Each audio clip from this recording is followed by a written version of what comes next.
3,590 new cases today. This is by far the highest number of cases we have ever seen during the entire pandemic. In fact, it's about 700 cases more than our previous high, which was just a few days ago. The virus is raging throughout the state of Ohio.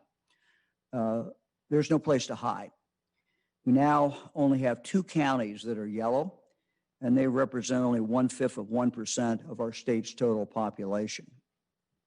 So every county is red or orange.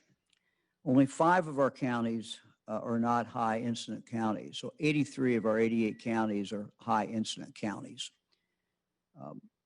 Since there is no place to hide, all of us together have to come together to fight this enemy. We have to come together to fight this invader. We have tools to beat this virus back, and we've learned a lot during the pandemic. The tools are very simple. There's more people wearing masks, more people keeping distance, washing our hands, good ventilation when we're inside. We got to get back to fundamentals. We got to get back to the basics. I'm today calling on the leaders of each county, each community throughout the state of Ohio to come together to create a COVID defense team. This COVID defense team that we are asking every community to form is really what we need to fight back. It should certainly include the county commissioners, mayors, local hospital leaders, certainly the health commissioner, business leaders, religious leaders, and other local leaders. It should be in each county representative of the community. I'm asking the COVID defense team in each of our counties to assess and understand their situation, to inventory their assets in the community, and to focus on what steps to take to turn the situation in their community around.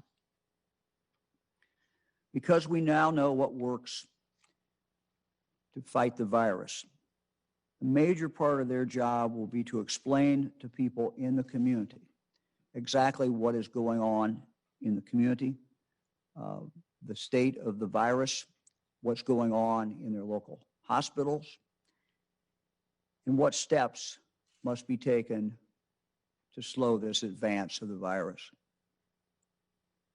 And my team in the last 3 days and I have been doing our Zoom calls, starting with the counties that were high incidence counties, and now we've moved to the counties that are the highest number of cases in the last 2 weeks. We will continue to work down that list. I think that these calls, from my perspective, have been extremely productive. Each county has committed to expanding their working group to include more people. They have each committed to meet at least once a week. And they have each one a specific goal, reducing the active new cases that are coming in each day. And I just want to say I've been so very, very impressed by the leadership in these counties. So far, we have met with the leaders, some of the leaders in Clark County, Cuyahoga County, Hamilton County, Mercer, Allen, Putnam, Auglaize, and this morning, Holmes County. We will start again tomorrow morning with more counties. But we ask the counties not to wait for us, not to wait for us to schedule the call.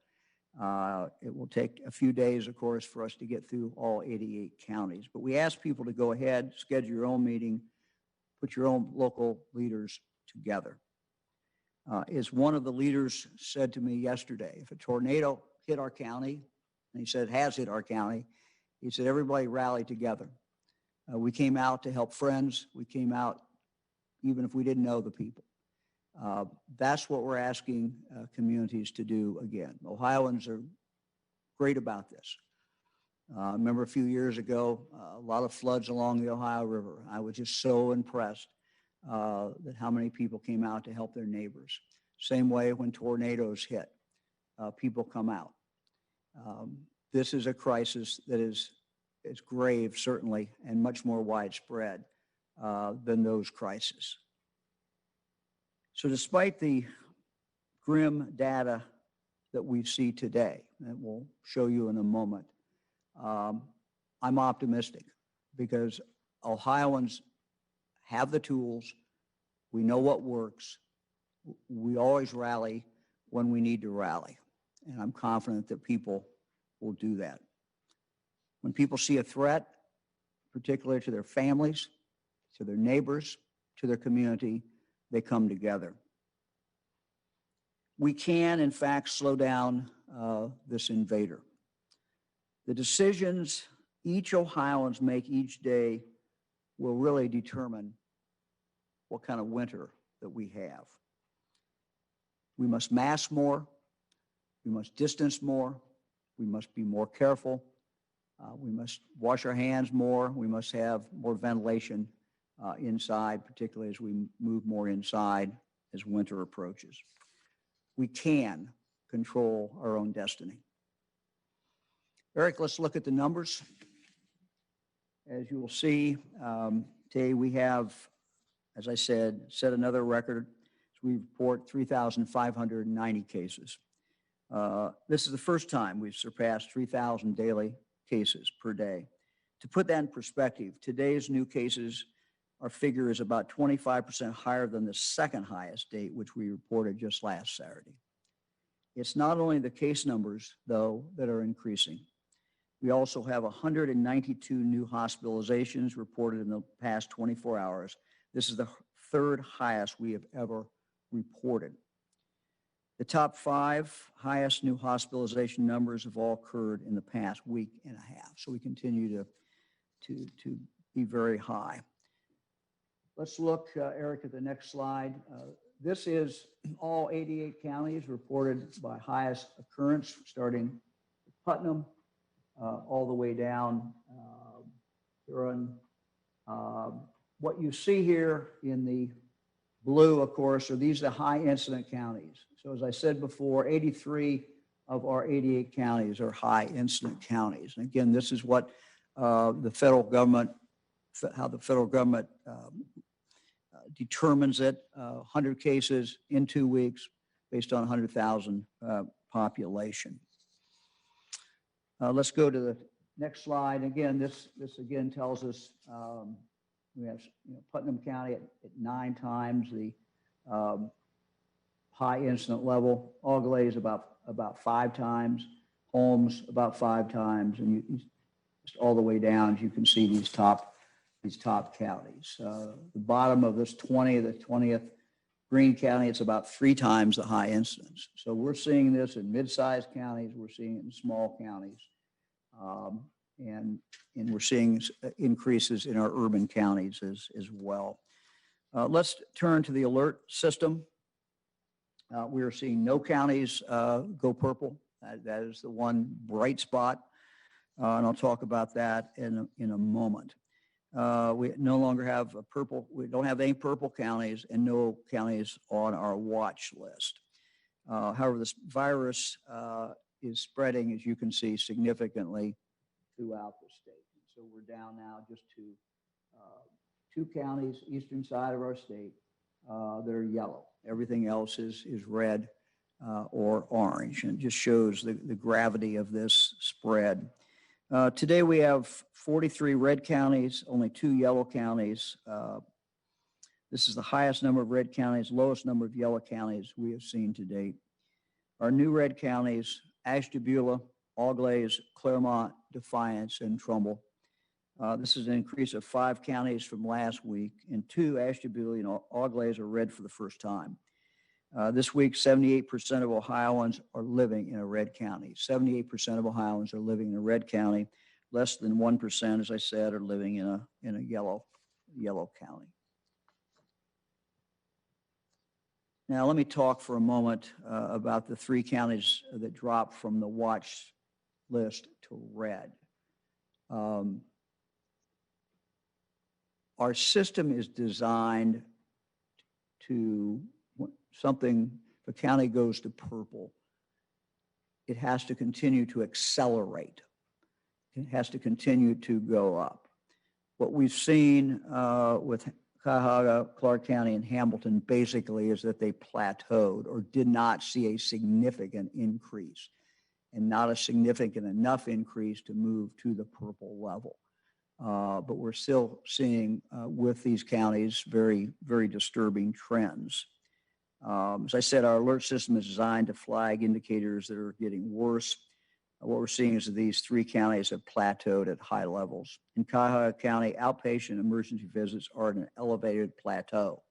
Hospital admissions have been increasing. Clark County, emergency visits and hospital admissions have plateaued at an elevated level.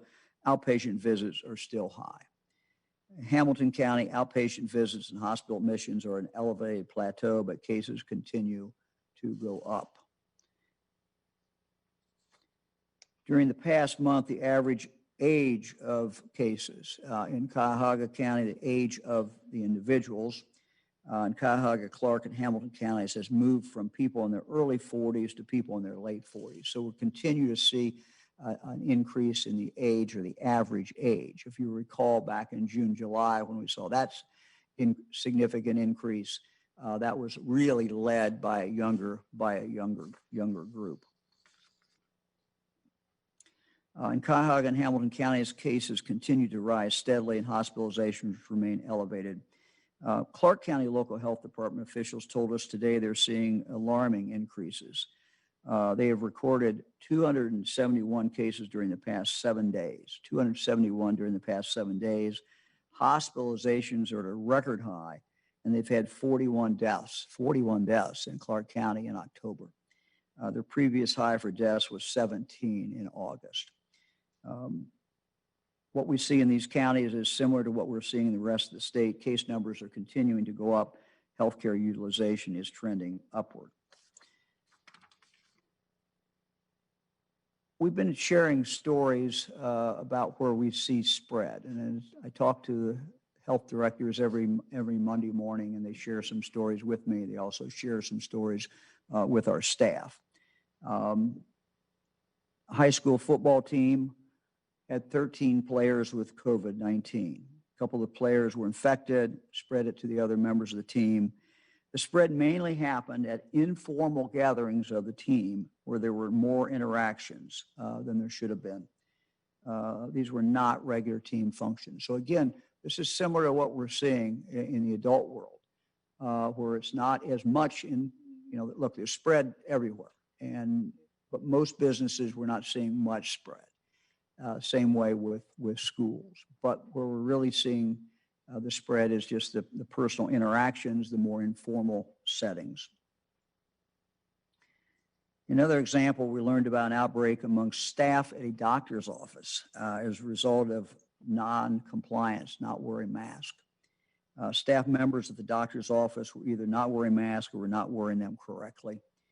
Finally, we learned about a funeral at the end of September that now has 19 cases, 19 individuals who have COVID associated with that funeral. 17 of the cases were identified with the funeral, and 2 cases were secondary spread. One of the points we discussed on our call in Holmes County this morning was that most things we can do. Fran and I have been to 3 funerals that were safe. Certainly, as far as we could observe, everything was done right. Weddings can occur. Many things we can continue to do, but it's just how we go about it that we have to be careful about.